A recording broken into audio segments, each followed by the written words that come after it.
जीवन का हर क्षण निर्णय का क्षण होता है। प्रत्येक पद पर दूसरे पद के विषय में कोई निर्णय करना ही पड़ता है और निर्णय अपना प्रभाव छोड़ जाता है। आज किए गए निर्णय भविष्य में सुख अथवा दुख निर्मित करते हैं, ना केवल अपने लिए, अपने परिवार के लिए, आने वाली पीढ़ियों के लिए भी। जब कोई दुविधा सामने आती है तो मन व्याकुल हो जाता है, अनिश्चय से भर जाता है। निर्णय का वो क्षण युद्ध बन जाता है और मन बन जाता है युद्ध भूमि। अधिकतर निर्णय हम दुविधा का उपाय करने के लिए नहीं, केवल मन को शांत करने के लिए लेते हैं।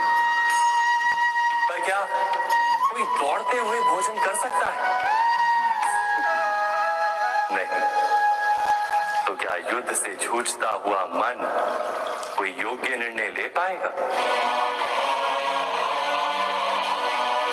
वास्तव में शांत मन से जब कोई निर्णय करता है तो अपने लिए सुखद भविष्य बनाता है, किंतु अपने मन को शांत करने के लिए जब कोई निर्णय करता है तो वो व्यक्ति भविष्य में अपने लिए कांटों भरा वृक्ष लगाता है।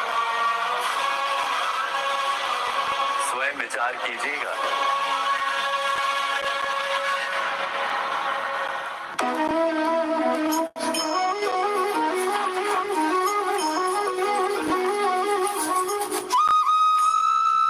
जीवन में आने वाले संघर्षों के लिए जब मनुष्य स्वयं को योग्य नहीं मानता, जब उसे अपने ही बल पर विश्वास नहीं रहता, तब उस सद्गुणों को त्याग कर दुर्गुणों को अपनाता है। वस्तुतः मनुष्य के जीवन में दुर्जनता जन्म ही तब लेती है जब उसके अंतर में आत्मविश्वास नहीं होता। आत्मविश्वास ही अच्छाई को धारण करता है। ये आत्मविश्वास है क्या?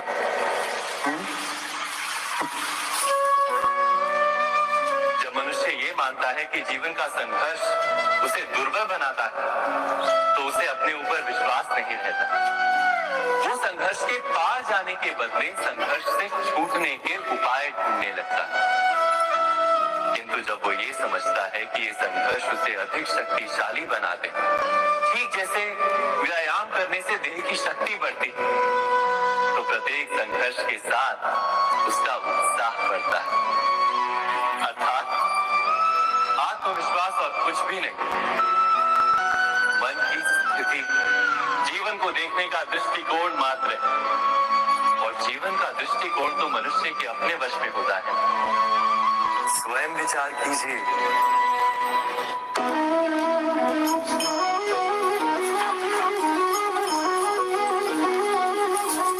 पिता सदा ही अपने संतान के सुख की कामना करते, उनके भविष्य की चिंता करते रहते। इसी कारणवश सदा ही अपने संतानों के भविष्य का मार्ग स्वयं निश्चित करने का प्रयत्न करते रहते। जिस मार्ग पर पिता स्वयं चला है, जिस मार्ग के कंकर पत्थर को स्वयं देखा है, मार्ग की छाया, मार्ग की धूप को स्वयं जाना है, उसी मार्ग पर उसका पुत्र भी चले, यही इच्छा रहती है हर पिता की। निसंदेह उत्तम भावना है ये, किंतु 3 प्रश्नों के ऊपर विचार करना हम भूल ही जाते हैं। कौन सा प्रश्न?